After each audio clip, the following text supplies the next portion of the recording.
ఇక్కడ విచ్చేసిన మీడియా మిత్రులందరికీ అండ్ లైక్ ఇక్కడ వచ్చేసిన మా ఫ్యాన్స్ అందరికీ, నా ఫ్రెండ్స్ యాక్చువల్లీ వీళ్ళందరూ ఫ్యాన్స్ కాదు, సో ఫ్రెండ్స్ అందరికీ అండ్ సందీప్ కిషన్ అన్న థ్యాంక్ యూ, సాయిరాజ్ అన్న థ్యాంక్ యూ అండ్ అందరికీ like especially like Brahmanandam sir thank you so much sir వచ్చినందుకు. అండ్ ఈవెన్ లక్ష్మీ భూపాల గారు అండ్ మంచు మనోజ్ అన్న చెప్పగానే వచ్చారు. ఎప్పుడు ఫస్ట్ టైం ఎప్పుడో కలిశాను, మళ్ళీ ఫోన్లో చెప్పగానే వచ్చారు. సో చిన్నప్పటి నుంచి యాక్చువల్లీ నేను మీ అందరికి ఒకటి చెప్తాను, నేను బిగ్ బాస్ ద్వారా పరిచయం అయిన ఒక క్యారెక్టర్ అనేది బయటపడింది. కొంతమందికి నా క్యారెక్టర్ నచ్చింది, కొంతమంది నచ్చదు, నెగిటివ్స్ ఉంటాయి, పాజిటివ్స్ ఉంటాయి, వీడికి బలుపు లేకపోతే వీడు మంచోడు అన్నీ ఉంటూ ఉంటాయి. బట్ సినిమాకి అవన్నీ ఏం సంబంధం లేకుండా సినిమా తెర మీద నేను ఏం చూపించాను అనేది మాత్రమే మీరు గుర్తించి సినిమా లైక్ చూసి ఆదరించాలని మనస్ఫూర్తిగా కోరుకుంటున్నాను. సో నేను ఇవంతా ఒకటి చెప్పాలంటే ఈ సినిమా జర్నీ యాక్చువల్లీ ప్రతి ఒక్కరూ చాలా కష్టపడతారు. ఈవెన్ సాయిరాజేష్ అన్న ఇందాక చెప్పినట్టు కొబ్బరిమట్ట అప్పుడు ఎలా అయితే కష్టపడ్డారో అన్న, సో సేమ్ హియర్ నేను కూడా సినిమా 55% అయిపోయిన తర్వాత డ్యూ టు సమ్ రీజన్స్ కొంచెం లైక్ ఫైనాన్షియల్లీ మొత్తం చాలా ఇదైపోయేసరికి పాషాబాయ్ టెన్షన్ పడిపోయిండు. మా ప్రొడ్యూసర్ టెన్షన్ పడిపోగానే ఆయన ఏంటంటే చాలా డేరింగ్ పర్సన్, మళ్ళీ అది కూడా చెప్తున్నా. సో ఆయన ఏం కోట్ల రూపాయల ఆస్తులు పెట్టుకొని ఏదో వచ్చి సంచులు వేసుకొని వచ్చి ఇక్కడ సినిమాకి డబ్బులు పెట్టలే. ఫ్రాంక్లీ స్పీకింగ్ ఏదో ఉన్న దాంట్లో ఒక మిడిల్ క్లాస్ ఫ్యామిలీ ఇందాక ఒక్కొక్క రూపాయి లైక్ జమ చేసుకొని బిగ్ బాస్ నుంచి బయటికి రాగానే అరే సోయల్తో సినిమా చేయాలి అని చెప్పేసి అనుకున్నాడు. సో రాగానే బుల్లెట్ బండి మీద వచ్చిండు. So don't judge book by its cover అని చెప్పేసి అంటారు కదా. నేను ఆ టైంలో నేను ఫస్ట్ ఆఫ్ ఆల్ పాషాబాయిని చూసి ఏంది బుల్లెట్ బండి మీద వచ్చిండు, ఈయన ప్రొడ్యూస్ చేస్తా అంటుండి ఏంది అసలు అని చెప్పి నేను గోపి సార్ ఫస్ట్ కన్ఫ్యూజ్ అయినాం. బట్ కట్ చేస్తే ఆయన లేదు, నేను అకౌంట్లో వేసుకొని అంటే డబ్బులు వేసుకున్న తర్వాత నేను అకౌంట్లో చూపించిన తర్వాత సినిమా స్టార్ట్ చేస్తా అని చెప్పేసి అకౌంట్లో డబ్బులు వచ్చిన తర్వాతే సినిమా స్టార్ట్ చేసిండు. అలాంటి వ్యక్తి అతను. సో అలాంటి వ్యక్తి నాకు దొరకడం నా అదృష్టం. నేనేదో ప్రొడ్యూసర్గా నాకు పరిచయం అయ్యిండు, కానీ ఇప్పుడు మా బ్రదర్ లాగా లైక్ అయిపోయింది నాకు. వాళ్ళ ఫ్యామిలీ కానీ వాళ్ళు కానీ అండ్ వాళ్ళ బ్రదర్ సపోర్ట్. సో ఈ మధ్యకాలంలో ఏంటంటే అన్నదమ్ములు కలిసి ఉండడం లేకపోతే గొట్లాడ పెట్టుకొని మళ్ళీ తర్వాత విడిపోవడాలు దూరం ఉండడాలు ఉన్నది. కానీ వాళ్ళు బ్రదర్స్ అందరు కలిసి ఉమ్మడి కుటుంబంలాగా ఉండి ఒకరికొకరు సపోర్ట్ చేసుకుంటూ ముందుకెళ్తున్నారు. సో అలాంటి ఫ్యామిలీ, మిడిల్ క్లాస్ ఫ్యామిలీ నుంచి ఒక్కొక్క రూపాయి చేసుకొని ఈ సినిమా కంప్లీట్ చేసిన వ్యక్తి మా పాషాబాయికి thank you so much. And ఆ టైంలో నాకు ఏమైపోయిందంటే 50% అయిపోయింగానే మనోడు భయపడ్డాడు. సో నేను అన్న నువ్వు భయపడక ఆగు అని చెప్పేసి అన్న. నేను బీరువా నేను ఎక్కడైతే నిద్రపోతానో అక్కడ ముందట బీరువా ఉంటుంది. ఆ బీరువా దగ్గర మా నాన్న రిటైర్మెంట్ పైసలు ప్లస్ నేను సంపాదించిన సినిమా పైసలు, అదే లక్కీ లక్ష్మణ్కి నువ్వు ఇచ్చిన కొంచెం క్యాష్ అక్క, సో క్యాష్ హరిత, సో అది. సో అవి రెండు నేను పెట్టుకొని నేను బీరువా దగ్గర కూర్చొని ఉన్నా. నేను చూస్తున్నా ఇలా 43 లక్షలు ఉన్నాయి, ఇక్కడ సినిమా కష్టాల్లో ఉన్నదని చెప్పేసి అంటున్నారు, ఏం చేద్దాం అని చెప్పేసి ఆలోచించి ఇల్లు కొనుక్కుందాం అనుకున్నా. ఐ థింక్ సందీప్ అన్న కూడా సంథింగ్ 70 లక్షలు ఏదో అప్పట్లో ఇల్లు కొందామని చెప్పేసి వెంకటాద్రి ఎక్స్ప్రెస్ మూవీ అప్పుడు అన్నా. నేను still I remember that in interview. ఈ మధ్య నేను మనోడిని కలడానికి మానేసింది, ఎందుకంటే నేను చెప్పిన ఇలాంటివన్నీ ఫాలో అవుతున్నాడు. ఇవన్నీ హై టెన్షన్ పనులు. ఓకే, సో చాలా స్ట్రెస్ఫుల్ విషయాలు. స్ట్రెస్ అయినా కూడా మనకు నచ్చేది ఒకటే అన్న. మీరు ఇందాక మనకు నచ్చి జనాల్ని మెప్పించి మనం ఎన్ని కష్టాల్లో ఉన్నా కూడా వాళ్ళ ముందుకి తీసుకెళ్ళి వాళ్ళతో మెప్పించాలనేది ఏదైనా ఉన్నదంటే అది ఏకైక సినిమా ఇండస్ట్రీ మాత్రమే. సినిమాని ముందుకు తీసుకురావడమే మా తపన. ఎన్ని కష్టాలు వచ్చినా ప్రతి ఒక్కరు అనుకుంటారు కలర్ఫుల్ లైఫ్, దీని అమ్మ జీవితం, మంచి బట్టలు వేసుకుంటారు, మంచి బూట్ కట్ ప్యాంట్ వేసుకుని సూటు గీట్ వేసుకొని వస్తారు అని చెప్పేసి అనుకుంటారు. దాని వెనకాల ఎంత కష్టం ఉంటారంటే రాత్రి పగలు ఎంత కష్టపడతారంటే ప్రతి ఒక్కరు పాపం లైట్ మ్యాన్ ఎండలో లైట్ మోస్తూ ఉంటాడు. ఇవన్నీ అందరు చెప్పిన విషయాలే. కానీ నేను ఒక ఆర్టిస్ట్ నుంచి ఆ టైంలో యాజ్ అ ప్రొడ్యూసర్గా మారినప్పుడు ఆ ప్రొడ్యూసర్ కష్టాలేందో, ఆ ప్రొడ్యూసర్ ఎంత పెయిన్ సఫర్ అవుతాడో, ఆ ప్రొడ్యూసర్ ఎన్ని కష్టాలు ఎదురయ్యి మీ ముందుకి సినిమా తీసుకొస్తాడో ఆడియన్స్గా. ఇంకొక మీ అందరికి తెలియంది ఏంటంటే సినిమాలు అనేది వాళ్ళ పైసలు పెట్టుడు కాదు, నెక్స్ట్ ఫైనాన్స్ తీసుకొస్తారు. ఆ ఫైనాన్స్ అనేది తీసుకొచ్చినప్పుడు ల్యాబ్లో ఉంటుంది, ఆ ఫైనాన్స్ క్లియర్ చేయాలి, ఫైనాన్స్ క్లియర్ చేస్తేనే మన సినిమా బయటికి వస్తుంది. ఇవన్నీ ఉంటాయి. అంటే ప్రతి ఒక్క ప్రొడ్యూసర్ బయట నుంచి అప్పు చేసుకొని తీసుకొచ్చి పెడతాడు. ఇప్పుడు ఇలాంటి సిచ్యువేషన్లో మీరందరూ ఓటీటీ అనేది ఏదైతే చాలామంది ఓటీటీకి అలవాటు పడిపోయారో మీ అందరికి ఒకటే చెప్తాను, మనం ఇంట్లో ఎంత వారం అంతా పప్పన్నం తిన్నా కూడా లాస్ట్కి మనం అందరం లైక్ ఫ్యామిలీ అందరు కలిసి రెస్టారెంట్కి వెళ్ళి ఆర్డర్ పెట్టుకొని తిన్నప్పుడు ఆ ఆనందం ఎట్లుంటుంది అందరు కలిసిమెలిసి, అలాంటిదే థియేటర్. సో థియేటర్కి ప్రతి వారం సినిమా రిలీజ్ అవుతుంది. మీరు ఫస్ట్ వెళ్ళి థియేటర్లో పండగ చేసుకోండి ఒక మీ ఫ్యామిలీతోని, అదొక్కటే కోరుకుంటున్నాను. థియేటర్స్ అన్నీ చాలా ప్రాబ్లమ్స్ క్రియేట్ అయినాయి. So first of all theatres అంటే గుర్తొచ్చింది, నేను ఒకటే చెప్తా, దిల్ రాజు గారికి థ్యాంక్స్ చెప్పాలి. చాలామంది దిల్ రాజు గారు థియేటర్స్ ఇవ్వరు, కొంతమంది కొత్త వాళ్ళని ఎంకరేజ్ చేయరు అది అని చెప్పేసి అంటూ ఉంటారు కదా. నేను ఈరోజు చెప్తున్నాను, అదే దిల్ రాజు సార్, నేను ఆఫీస్కి వెళ్ళి సార్ ఇది పరిస్థితి సార్ నాది అని చెప్పేసి వీళ్ళందరికీ చెప్పినట్టుగా నాకు ఉన్న పరిస్థితుల్లో నేను చెప్పిన, ఏదో యాడ్ ఆన్ చేసి చెప్పలే. అలాంటి టైంలో లేదు నైజాం నేను చూసుకుంటా, దాని గురించి టెన్షన్ పడకు, నేను థియేటర్స్ ఇస్తున్నా అని చెప్పేసి దిల్ రాజు గారు థియేటర్స్ ఇచ్చారు. That is Dil Raju sir. Eluru Vijay గారు ఉషా ఫిలిమ్స్ 50 సంవత్సరాల నుంచి ఉంది. ఆయన సినిమా చూసి సీన్స్ చూసి కొన్ని నచ్చి సినిమా తీసుకున్నారు. సో ఇవన్నీ నేను ఎందుకు చెప్తున్నానంటే బేసికల్లీ ముందుకు వెళ్తున్నప్పుడు అందరూ డైలాగ్ కొట్టచ్చు, నేను కష్టపడతా, నేను ఒక్కడిని నాది నేనే లేపుకుంటా, నాది నేనే ఇది ఉంటా అని చెప్పేసి అంటూ ఉంటాం. కానీ ఇక్కడ లాస్ట్ కావాల్సింది ఒక సపోర్ట్ అనేది జీవితంలో కంపల్సరీ కావాలి. అదే సపోర్ట్ ఈరోజు బ్రహ్మానందం సార్, నాకు మంచు మనోజ్ అన్న, సందీప్ అన్న, సాయి రాజేష్ అన్న, నాకు విరాజ్ అశ్విన్ కానీ వీళ్ళందరూ, మా గోపి సార్, వీళ్ళందరూ, సుమక్క ముఖ్యంగా చెప్పొద్దని చెప్పింది మళ్ళీ చెప్తున్నాక నేను లేదు మళ్ళీ చెప్తున్నా, నా కష్టం నేను చిన్న స్క్రీన్ నుంచి వచ్చినా కాబట్టి నా కష్టం ఆల్రెడీ వద్దు చెప్తున్నా నేను. సో నేను చెప్పగానే లేదురా నువ్వు ఎందుకు టెన్షన్ పడుతున్నావు, ఆల్రెడీ మొత్తం రూపాయికి ఇదవుతున్నావు అని చెప్పేసి, లేదు నేను చెప్తా, నన్ను చెప్ప, నీకు దండం పెడతా నీ కాలు మొత్తావు. సో లేదురా, నేను ఇంత పేరు సంపాదించుకున్న దేనికి, డబ్బులు సంపాదించుకున్నా, నేను పేరు సంపాదించుకున్న అన్న అయిపోయినాయి. మీరు ఎదిగేటప్పుడు యంగ్స్టర్స్ మీరు ఎదిగేటప్పుడు ఇలాంటి సిచ్యువేషన్లో ఉన్నప్పుడు, లేదు నీ దగ్గర పైసా ఉంటే నేను అడిగేదాన్ని, కానీ నీ దగ్గర రూపాయి ఇది చేసుకొని కింద మీద పడుతున్నావు తెలుసు. ఇంత పేరు సంపాదించుకున్నది మీలాంటి నా కొడుకుని నేను లైక్ ప్రమోషన్ చేసేటప్పుడు ఎంత ఇబ్బంది పడ్డానో నాకు తెలుసు. అలాంటి ఇబ్బంది నువ్వు పడుతున్నావు, ఇప్పుడు నేను వస్తున్నా నీ ప్రీ రిలీజ్ ఈవెంట్కి ఫ్రీగా అని చెప్పేసి వచ్చింది. థ్యాంక్ యూ సో మచ్ అక్క, ఇది రియల్ కష్టం తెలుసుకొని వచ్చింది అక్క. సో ఆ విషయంలో మాత్రం నేను థ్యాంక్స్ చెప్పాలి సుమక్కకి. అండ్ నెక్స్ట్ నా ఫ్రెండ్ పండుగాడు, వాడు నేను మొత్తం డబ్బులు పెట్టేసిన అయిపోయింది. మా డాడీతో ఒక మాట అన్న, ప్రతి ఒక్కరు జీవితంలో ఒక ఫేస్ వస్తుంది. నేను నిజం చెప్పాలంటే లైక్ ఒక్కొక్కసారి సెకండ్ థాట్స్ వచ్చినాయి. ఈవెన్ సందీప్ అన్న కూడా దుబాయ్లో చెప్పిన రోజులు ఉన్నాయి, ఇవి దుబాయ్లో చెప్పాను నేను. సెకండ్ థాట్స్ వచ్చినాయి. ఒక్కనే 4 గోడల మధ్య కూర్చొని నేను మొబైల్లో నేనే సెల్ఫీ వీడియో తీసుకొని ఏడ్చిన రోజులు ఉన్నాయి. నేను ఏం చేయాలో అర్థమైతలేదు. అందరేమో లైక్ అరే ఈడేంది డిఫరెంట్ సినిమాలు తీసిండు, ఓకే, బట్ నెక్స్ట్ ఈడు సినిమాల్లో హీరోగా నిలబడతాడా. కొంతమంది ఏమో టీవీ ఇండస్ట్రీలోనే ఉండిపోరా, నువ్వు అక్కడే ఉండిపోరా, లేకుంటే ఇది కరెక్ట్ కాదు ఇది అది అని చెప్పేసి అన్నారు. బట్ మీ అందరికి సింపుల్ ఎగ్జాంపుల్, ఈరోజు సోహెల్ అనే వ్యక్తికి ఇంతమంది ధైర్యం, నా ఫ్రెండ్ గారు పండుగాడు కానివ్వండి, పాషా గారు కానివ్వండి, లేకపోతే ఇంతమంది నా కోసం వచ్చారు కదా, ఇదే నా ఆన్సర్. ఇంతమంది వచ్చారంటే ఓకే ఈడు ఎదుగుతున్నాడు, ఈయన్ని సపోర్ట్ చేయాలని చెప్పేసి వచ్చిర్రు. కానీ ఆ లోగా ఫీల్ అయినప్పుడు మనము ఒక్కటే గుర్తుపెట్టుకోవాలి, మన పేరెంట్స్ చిన్నప్పటి నుంచి మన అమ్మ 3 పూటలు వండి పెట్టి మేము ఐదుగురిని చూసి 5గురిని కనీ పెంచి ఇక్కడ దాకా తీసుకొచ్చింది. మా నాన్న సింగరేణి జాబ్ చేసుకుంటూ తట్టలు మోసేటోడు, లోపల సింగరేణి బొగ్గులో గనిలో లోపలికి వెళ్తే ఒక్కరోజు వెళ్తే మేఘా నేను సింగరేణి బొగ్గు గనిలో వెళ్ళాం. సో నువ్వు చూసినావు అది. సో ఒక్కరోజుకే ఏంట్రా బాబు ఇది అని చెప్పేసి అలాంటి మా నాన్న 30 years సింగరేణి బొగ్గు గనిలో లోపలికి వెళ్ళి తట్టలు మోసుకుంటూ ఆ బొగ్గు గనిలో నల్లగా వచ్చేటోడు మొత్తం. బయట స్నానం చేసి, బయట బోరింగ్ ఉంటుంది, అప్పట్లో బోరింగ్ ఉండేటి, ఆడ పొద్దున్నే వేడివేడి నీళ్ళు వచ్చేటి, సాయంత్రం మళ్ళీ కొంచెం లైట్గా వేడివేడి నీళ్ళు వచ్చేటి, దాంతో స్నానం చేసేసి మళ్ళీ ఇంటికి అట్లా వచ్చేవాళ్ళు అనమాట. అందరూ అలాగే చేసేవాళ్ళు సింగరేణి వాళ్ళు.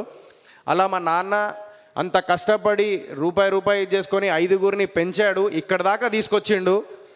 నేను ఎప్పుడైతే లైఫ్లో ఒక మాట అన్నా, మా నాన్న ఏమన్నాడంటే ఈడు 20 డిక్కి కింద 20 దాటిపోయినాయి, 26 దాటిపోయింది, ఈడు ఇంకా సెటిల్ అవుతలేడు అని చెప్పేసి అనుకున్న రోజుల్లో నేను ఒకటే అన్నా, డాడీ నువ్వు నన్ను నమ్ము, నేను సింగరేణి జాబ్ చేద్దాం అనుకున్నాను. మా డాడీ జాబ్ మానేసి నాకు అప్పయ్యపెట్టాడు ఆ టైంలో. నేను అన్నా లేదు డాడీ, నాకేదో కొడుతుంది తేడా. అసలు యాక్చువల్లీ అప్పటికి నేను చేద్దామని అనుకున్నా, మళ్ళీ బ్యాక్ స్టెప్ వేసేసి లేదు సినిమానే నా ప్రపంచం అని చెప్పి మళ్ళీ ఇటు వచ్చిన హైదరాబాద్కి. వచ్చిన తర్వాత మా నాన్న ఒకటే అన్నాడు, సరేరా నీకు నమ్మకం ఉందా అంటే నమ్మకం ఉంది అన్న, బిగ్ బాస్కి వెళ్ళినా పేరు తెచ్చుకున్నా, ఈ 43 లక్షలది ఇప్పుడు కంటిన్యూ చేస్తున్నా ఇందాక చెప్పింది. నాన్న రిటైర్మెంట్ పైసలు నా పైసలు ఉన్నప్పుడు డాడీ దగ్గరికి వెళ్ళి, డాడీ నేను సినిమాకి పైసలు పెడతానా, మరి ఏం సంగతి నీకు ఓకేనా అని అన్న. ఏమన్నాడు తెలుసా మా అయ్య, ఒకటే అన్నాడు, అరే నువ్వు నీది నువ్వు నమ్మకంతో నువ్వు ఏదైతే నారో సినిమా ఇండస్ట్రీ వదిలే నువ్వు ఎవరు గుర్తుపెట్టుకుర్రా, నువ్వు బయటికి వెళ్తే ఎవరు గుర్తుపడతలేర్రా అన్నోడివి ఈరోజు బిగ్ బాస్కి వెళ్ళి నన్ను గర్వంగా ఫీల్ అయ్యేలా చేసినావు. అదే ఇప్పుడు నువ్వు సినిమాకి డబ్బులు పెడితే డెఫినెట్లీ నాకు గర్వంగా ఫీల్ అయ్యేలా చేస్తావని నమ్మకం నాకు ఉందిరా, నువ్వు తీసుకెళ్ళరా అబ్బాయి, మళ్ళీ జీరో నుంచి స్టార్ట్ చేద్దాం, స్క్రాచ్ నుంచి మొదలు పెడదాం అన్నాడు. That is my father. జీవితంలో ఎవరికైనా సెకండ్ థాట్స్ వచ్చినప్పుడు మనల్ని ఇంత కష్టపడి పెంచిన అమ్మ నాన్న వాళ్ళ గురించి ఆలోచించి వాళ్ళ నమ్మకం గురించి అన్న మనం బతికుండాలి, పోరాడాలి, ముందుకెళ్ళాలి. ఇదే మన జీవితం. కాంపిటీషన్ ఫీల్డ్, మనల్ని సపోర్ట్ చేసే వాళ్ళు ఉంటారు, మనల్ని లాగే వాళ్ళు ఉంటారు, అన్నీ ఉంటారు, అందరు ఉంటారు. కానీ మనల్ని సపోర్ట్ చేసే వాళ్ళ ప్రేమని, వాళ్ళ ఆప్యాయతని, మీ అందరి ప్రేమని, ఆడియన్స్ ప్రేమని గుర్తించి జీవితంలో ఫైట్ చేస్తూ ముందుకెళ్ళడమే లైఫ్ ఇప్పుడున్న జనరేషన్లో. ఇది మాత్రం పక్కా వాస్తవం. ఇది ఏదైనా కూడా మీరు బిజినెస్ పెట్టుకోండి, లైఫ్లో ఏదేమైనా చేసుకోండి, కాంపిటీషన్ ఫీల్డ్ సొసైటీ ఇప్పుడు. Give a best, definitely you will achieve it. వెనకడుగు వేసినావా వెనకడుగుకే పోతావు, లేదు ఏమన్నా రాని అని చెప్పి ముందడుగు వేసుకుంటూ వెళ్ళిపోయినావా డెఫినెట్లీ ముందుకు వెళ్ళిపోతూనే ఉంటావు. ఎగ్జాంపుల్ రవితేజ గారు, చిరంజీవి గారు, షారూఖ్ ఖాన్, సుశాంత్ సింగ్ రాజ్పూత్, విజయ్ సేతుపతి ఇన్ని ఇయర్స్ కష్టపడి ఈరోజు వాళ్ళ స్థాయిలో ఉన్నారు. సో నేను అదే చెప్తా ప్రతి ఒక్కరికి, ఎప్పుడు జీవితంలో ఎప్పుడు వెనక అడుగు కేయకండి. ఓకే ఇది కాకపోతే ఇంకొకటి, ఇది కాకపోతే ఇంకొకటి, కానీ రేపో మాపో పుట్టుక్కుమంటాం. మనకు నచ్చిన పని చేసే పుట్టుక్కుమంటే అది ఆనందం వేరుంటుంది భయ్. ఇది మాత్రం చెప్తున్నా. నాకు నచ్చిన పని, నాకు తెలిసిన పని, నేను జీవితాంతం నేను ఒక డిగ్రీ చదివిన, నేను వెళ్ళి నేను జాబ్ చేసుకుంటే ఒక 20-30 వేలు శాలరీ వస్తుంది, అవన్నీ చేసుకో. ఈ సినిమా ఇండస్ట్రీలో ఒక్కసారి వెళ్ళిందంటే వాడు జాబ్ చేయడు, ఏం చేయడు, ఈ సినిమాల ఇండస్ట్రీలో బతుకుతాడు, ఈ సినిమా ఇండస్ట్రీలో ఉంటాడు, ఈ సినిమాతోనే బతుకుతాడు. No religion, no caste, no nothing, only talent will speak in cinema industry. ఇది మాత్రం చెప్తున్నా నేను. మీ అందరు సపోర్ట్ కావాలి. ఇంకొకటి, మేము ఎంత కష్టపడినా ఏం చేసినా ఆడియన్స్ లేనిది మేము స్టార్ అవ్వలేము, ఆడియన్స్ లేనిది మాకు తిండి లేదు, ఆడియన్స్ లేనిది మేము ముందుకు వెళ్ళలేము లైఫ్లో. మీ ప్రేమ, అభిమానం, ఆప్యాయత ఉంటేనే మా లైఫ్. ఇప్పుడు ఈరోజు ఇంత సినిమా కంప్లీట్ చేసిన తర్వాత ఒక్కొక్క ప్రొడ్యూసర్కి పబ్లిసిటీ అంటే ₹1,00,00,000 80 లక్షలు పెట్టిన వాళ్ళు కూడా ఉన్నారు. 80 లక్షలు ₹1,00,00,000 పెట్టాలి, లేదంటే పబ్లిసిటీ మీ దాకా రాదు. ప్రతి రూపాయి ఎక్కడికి వెళ్ళినా ఈడ లక్ష, ఆడ లక్ష, అది ఇది ఇదంతా అవుతూ ఉంటుంది. అలాంటి టైంలో మా అందరికి ఒకటే అనిపిస్తుంది, ఇవన్నీ డబ్బులు మాకు కనబడవు, మాకు కావాల్సింది ఆడియన్స్ దాకా రీచ్ అవ్వాలి, నా సినిమా ఆడియన్స్ థియేటర్ దాకా రావాలనేది మాత్రమే మైండ్లో ఉంటుంది. ఆడ అప్పు తీసుకొచ్చిండా, లేకపోతే ఎవరైనా చంపి తీసుకొచ్చిండా, లేకపోతే ఏడికెళ్ళి తీసుకొచ్చిండా, అవన్నీ పక్కన పెట్టేస్తారు. అన్నీ ఓన్లీ కేవలం మైండ్లో ఒకటే నడుస్తూ ఉంటుంది. అది కేవలం నా సినిమా అనేది జనాల వరకు తీసుకెళ్ళి, అది ఇష్టపడైనా కష్టపడైనా ఏమైనా కూడా జనాల వరకు తీసుకెళ్ళి రేపటి రోజున సోహెల్ బాయ్ నెక్స్ట్ లెవెల్ సినిమా తీసినవరా బాయ్, మంచిగా చేసినావు అని చెప్పేసి పేరు సంపాదించుకోనికే ఇదంతా చేసేది అదే, వీళ్ళందరూ వచ్చిన దానికే. సో అది ఇండస్ట్రీలో ఒకప్పుడు ఒకరికొకరు సపోర్ట్ చేసుకునే వాళ్ళు. ఒకప్పుడు సందీప్ కిషన్ అన్నది డీఫర్ దోపిడీ అప్పుడు I still remember, I think 10 to 15 members young heroes వచ్చిర్రన్న అప్పుడు నాకు తెలిసి. నాకు స్టిల్ ఐ రిమెంబర్ దాట్. ఎక్కడ మన పార్క్ హయాత్లో జరిగింది, పార్క్ హయాత్లో కదన్నా డీఫర్ దోపిడీ, పార్క్ హయాత్ అక్కడ జరిగింది. 10-15 మంది వచ్చారు, అందరు యంగ్స్టర్సే. ఈ మధ్యకాలంలో చాలా తక్కువ అయిపోయింది, చాలా తక్కువ మంది వస్తున్నారు ఒకరికొకరు సపోర్ట్గా. కానీ అలాంటి టైంలో మళ్ళీ I want to prove that, అరే సపోర్ట్ చేయడానికి ఇంతమంది వచ్చారు, కష్టపడుతూ ఉండండి లైఫ్లో. మీకు కూడా ఏదో ఒకటి బిజినెస్ చేసినా ఏం చేసినా give a good quality, good content, then definitely మీకంటూ ఒక లైఫ్ ఉంటుంది, మీకంటూ ఒక సపోర్ట్ అనేది కంపల్సరీ ఉంటుంది. అది ఒక్కటే గుర్తుపెట్టుకోండి. మీరు లైఫ్లో ముందుకు వెళ్ళేటప్పుడు చాలా కష్టాలు వస్తాయి, చాలా నష్టాలు వస్తాయి. చాలామంది ఏదేదో మాట్లాడతారు, అరే నువ్వు టీవీకే పనికి వస్తావు, నువ్వు దేనికి పని, అదే టీవీకే పనికి వస్తావు, టీవీకి వెళ్ళిపో, సినిమా అనేది మన తరం కాదు, రిలీజియన్, క్యాస్ట్ అవి ఇవి ఉంటాయి. అవన్నీ ఏం లేవు బాయ్, నాది ఏం రిలీజియన్, నాది ఇంతమంది వచ్చిర్రు, ఇదంతా కాదు. కావాల్సింది ఒక టాలెంట్, ఒక మంచితనం, అదొక్కటే లైఫ్లో గుర్తుపెట్టుకోండి. ఒకరికొకరు సాయం చేసుకొని ముందుకెళ్తేనే మన జీవితం it comes back to us. Karma ఏదో అంటారు కదా, కర్మ హిట్ బ్యాక్స్ అంటారు కదా. సో నేను అదే నమ్ముతా. మనం 10 మందికి మంచి చేసినాం. నా ఫ్రెండ్ గారు రాకేష్ గారు వాడు చిన్నప్పటి నుంచి వాడు నా ఫ్రెండ్ గాడు ఆడెక్కడో షార్ట్ ఫిల్మ్ చేసుకొని రారాబాయ్ గుంజుకొచ్చి ఈరోజు షార్ట్ ఫిల్మ్ చేస్తే ఈరోజు బ్రహ్మానందం సార్తో నువ్వు ఒక మాట రాకేష్ అని చెప్పేసి ఒక మాట చెప్పించుకున్నాడు ఆడు. సో అది ఒకరికొకరు సపోర్ట్. ఒకవేళ నేను ఆ రోజు ఆయన పిలవకపోతే ఈరోజు అది ఏటది, కానీ వాడు టాలెంట్, అది వాడు టాలెంట్ నిరూపించుకున్నాడు. దారి మాత్రమే ఒక మనిషి చూపించగలరు, ఆ దారిని ఉపయోగించుకున్నోడే గొప్పవాడు. అది నేను ఇప్పటిదాకా డ్యాన్స్ బేబీ డ్యాన్స్, డుమ్ డుమ్ డిగాడిగా, కొత్త బంగారు లోకం, అంతకుముందు ఆ తర్వాత డీఫర్ దోపిడి, కెమెరామెన్ గంగాతో రాంబాబులో, పవన్ కళ్యాణ్ గారు వెనకాలో అంత నిలబడి ఇదంతా చేసి ఇక్కడ దాకా వచ్చిన, ఇంకా ముందుకెళ్తా, ఇదంతా ఫైట్ చేస్తూనే ఉంటాయి. ఇదంతా నా గొప్పతనం గురించి చెప్పట్లేదు, ఇదంతా కేవలం చెప్పేది ఒక్కటే, మీ జీవితంలో ఏదైతే మీరు సాధించాలనుకుంటున్నారో, ఎన్ని కష్టాలు వచ్చినా ఏమొచ్చినా జస్ట్ ముందుకెళ్ళండి. ఏదన్నా థాట్స్ వస్తే మీ అమ్మ నాన్న వీళ్ళిద్దరు ఉన్నారు, వాళ్ళు ఇప్పటిదాకా పెంచింది వాళ్ళ నమ్మకాన్ని ముందుకు తీసుకెళ్లాలని ఫైట్ చేస్తుండండి లైఫ్లో. Definitely you will achieve one day, it's for sure. ఇది నేను ఎందుకు చెప్తున్నానంటే, ఇది నేను అనుభవించిన లైఫ్లో ఎవ్వరు అనుభవించి, చాలామంది ఇక్కడ చాలామంది డిప్రెషన్లోకి వెళ్ళి ఉంటారు, వాళ్ళందరికీ చెప్తున్నా, డిప్రెషన్లోకి వెళ్ళి don't take sum second decisions and all, think about your parents and think about your friends. Like పండు నాకున్నాడు అలా. సో 100% జీవితంలో మీరంటూ ఒక అచీవ్ చేసుకుంటారు. And at the same time thanks to each and every one. And director Koneti sir 2 years వాళ్ళ ఫ్యామిలీని ఇప్పటిదాకా ఒక cinema చేయలేదు. చాలామంది డైరెక్టర్స్ సినిమా చేసిన తర్వాత ఇంకో సినిమా చేస్తారు, బట్ శ్రీ కోనేటి ఇప్పటిదాకా ఒక సినిమా చేయకుండా 2 years నుంచి మేము అన్న ఇంత బడ్జెట్ ఇవ్వగలుగుతా అంటే ఉన్న బడ్జెట్లో మేము ఇస్తూ ఉంటే దాన్ని కంట్రోల్ చేసుకుంటూ వాళ్ళ ఫ్యామిలీని పోషిస్తూ 2 years వరకు కష్టపడుతూ ఇదే బూట్ కట్ బాలరాజు మీద ఉన్నాడు. ఈ బూట్ కట్ బాలరాజు అని నా ఒక్క కష్టం కాదు, డైరెక్టర్, ప్రొడ్యూసర్ అందరి కష్టం. భీమ్స్ అన్న మాకు ఎంత సపోర్ట్ చేసిండు, ఇంత మంచి మ్యూజిక్ ఇచ్చి హిట్ కొట్టిండు. అనుదీప్ దేవ్ అన్న మేము చెప్పంగానే ఆయన కూడా నేను కూడా సినిమా చూసి నచ్చి ఆయన మొత్తం బ్యాక్గ్రౌండ్ మ్యూజిక్ కొట్టి ఇంకా లేపిండు సినిమాని. సో ఇంతమంది కష్టం ఉన్నది. విఠల్ అన్న ఆర్ట్ డైరెక్టర్, అన్న ఇవో 2 లక్షలు తక్కువనే ఆయన తీసుకో అంటే సరే అని చెప్పేసి అన్నాడు. మా ధనియేలా అన్న పోస్టర్ డిజైనర్, ఆయన యష్ మన అదేంటి మొన్న కేజీఎఫ్ సినిమాకి కూడా పోస్టర్ చేసిండు ఆయన. ధనియేలా అన్న నా దగ్గరికి ఇది పరిస్థితి అని అంటే ఆయనే. సో మన చుట్టుపక్కల ఎప్పుడు ముళ్ళులు ఉండవు, మన చుట్టుపక్కల పూలతోని అండ్ హారతి పట్టే వాళ్ళు కూడా ఉంటారు. వీళ్ళందరూ నా మనుషులు అని చెప్పేసి గర్వంగా చెప్పుకుంటున్నాను నేను ఈరోజు. అండ్ వంశీశేఖర్ అన్న, మా డిజిటల్ మా అఖిలేష్ అన్న, వంశీశేఖర్ అన్న, థ్యాంక్ యూ సో మచ్ అన్న. వంశీశేఖర్ అన్న కూడా సేమ్ యాజ్ ఇట్ ఈస్, నా దగ్గర లేవన్న, పైసలు లేవు, ఏం చేద్దాం, నా దగ్గర లేవు, ఏం చేయాలంటే అరే తమ్ముడు నువ్వు హిట్ కొట్టు, తర్వాత చూసుకుందాం అని చెప్పి ఆయన నాకు సపోర్ట్ చేస్తూ వస్తున్నారు వంశీశేఖర్ అన్న. సో వీళ్ళందరికీ నేను థ్యాంక్ యూ సో మచ్. నేను ఈరోజు చెప్పాలనుకున్నాను, ఐ థింక్ చాలా లేట్ అయిపోయింది, బట్ నేను ఈరోజు ఇదంతా ఎందుకు చెప్తున్నానంటే, జీవితంలో మనకు సపోర్ట్ చేసే వాళ్ళు చాలామంది ఉంటారు, ఎప్పుడు వెనకాడకండి, డెఫినెట్లీ ఒక టైం వస్తుంది. అండ్ చిరంజీవి గారికి కంగ్రాచులేషన్ సార్, పద్మ విభూషణ్ వచ్చినందుకు అందరూ అభిమానందులు మీకు ఉన్నాయి సార్. అండ్ నాగార్జున సార్ ఎప్పుడు సపోర్ట్గా ఉన్నారు నాకు, బిగ్ బాస్లో కూడా లైక్ చేశారు, లైక్ మూవీ పేరు చెప్పారు. And Sony music thank you. And అంతే. So thank you so much. And ఎవరైనా పేరు మర్చిపోతే సారీ, కాసర్ల శ్యామ్ అన్న థ్యాంక్ యూ. అండ్ పాషాబాయ్, ముఖ్యంగా మా అందరికీ ప్రిన్సిపల్ ఒక ఆయన ఉన్నారు. బేసికల్లీ ఇక్కడ దాకా రావడానికి మేము అందరం కారణం ఏంటంటే గోపి, బెక్కెం వేణుగోపాల్ సార్. ఆయన యాక్చువల్లీ అంత మన ఏమంటారు సినిమా చూపిస్తా మామ అండ్ నేను లోకల్, పాగల్ ఇలాంటి సినిమాకి ప్రొడ్యూస్ చేశారు. ఈ సినిమా ఈరోజు ఈ కథ కానీ ఇదంతా ఇంత కమర్షియల్గా రావడానికి కారణం మెయిన్ రీజన్ మా గోపి సార్ ఎప్పుడు దిల్ రాజు సార్ గురించి చెప్తూ ఉంటారు. సినిమా అనేది ఒక్కసారి చేసిన తర్వాత చూసిన తర్వాత మళ్ళీ ఆడియన్స్కి వెళ్ళిపోయిన తర్వాత మళ్ళీ నువ్వు సినిమాని ఏం చేయలేవు. సో ఒకసారి సినిమా చూసుకో. రీషూట్ అయితే నువ్వు 4 కోట్లు 3 కోట్లు పెట్టినాడు, ఇంకా 10 లక్షలు పెడితే అది ఇంకో సీన్ అయిపోతుంది, రీషూట్ అయిపోతుంది. అంటే 10 లక్షలు పెట్టు, ఏం కాదు, అప్పు సొప్పైనా పెట్టు.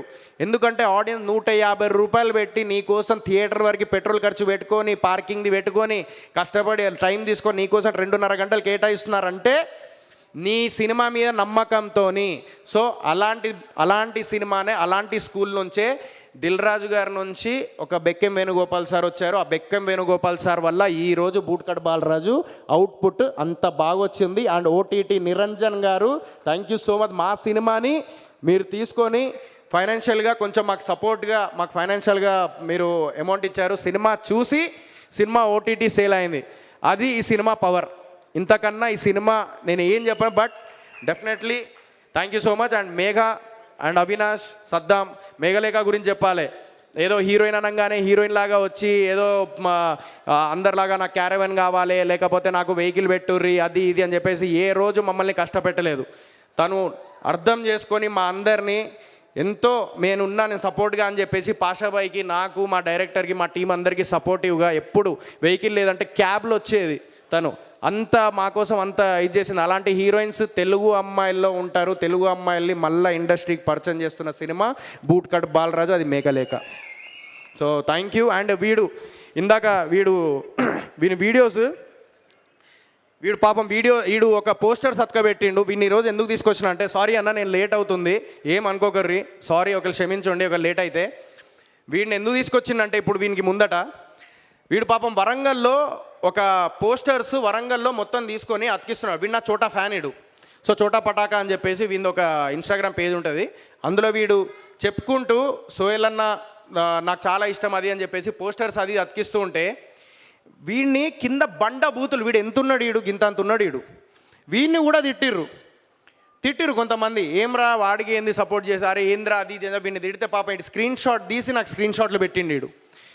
ఎంత బాధగా అనిపించిందంటే, వాడు ఏం చేసిండు, వాడు చేసింది వీకింది ఏం లేదు పాపం. వాడు వెళ్ళి నా కోసం సపోర్ట్గా వాడు వెళ్ళి ఇంతోడాడు, వాడికి వచ్చిన పైసలతోని వాడు పోస్టర్ వేసి పోస్టర్ డిజైనింగ్ చేసుకొని పెట్టిండు.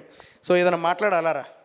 అవునా, ఒక మూవీ తీయడానికి ఒక ఆర్టిస్ట్తో పాటు ఒక 100 మంది కలిసి వర్క్ చేస్తే తప్ప ఒక మూవీకి ఒక మంచి అవుట్పుట్ అనేది రాదు.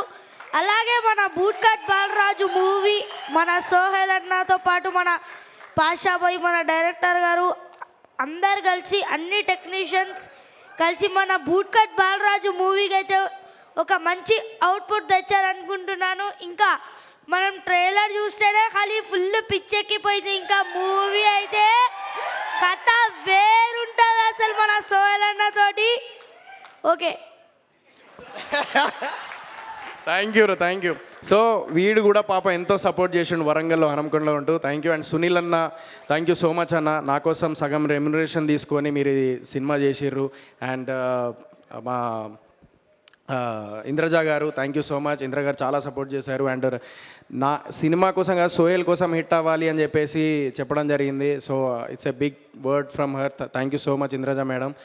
And each and every one అందరినీ నేను పేరున thank you so much. And నాకు ఏం చెప్పాలో అర్థం కావట్లేదు, బట్ సినిమాకి వెళ్ళండి. బిగ్ బాస్లో ఉన్నప్పుడు సోహెల్ గాన్ అల్లరి, సోహెల్ గాన్ లాంగ్వేజ్, సోహెల్ గాన్ ఒరిజినాలిటీ ఏదైతే చూసి మీరు అందరు అల్లరించిర్రో, అదే బూట్ కట్ బాలరాజుతోని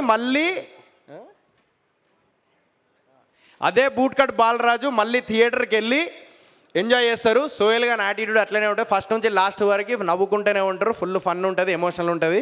అండ్ ముఖ్యంగా ఫస్ట్ టైం సోహెల్ గాడు పెద్ద స్క్రీన్ మీద ఘోరమైన డ్యాన్స్ చేసిర్రు, దుమ్ము లేపిండు, చూడుర్రు అంతే.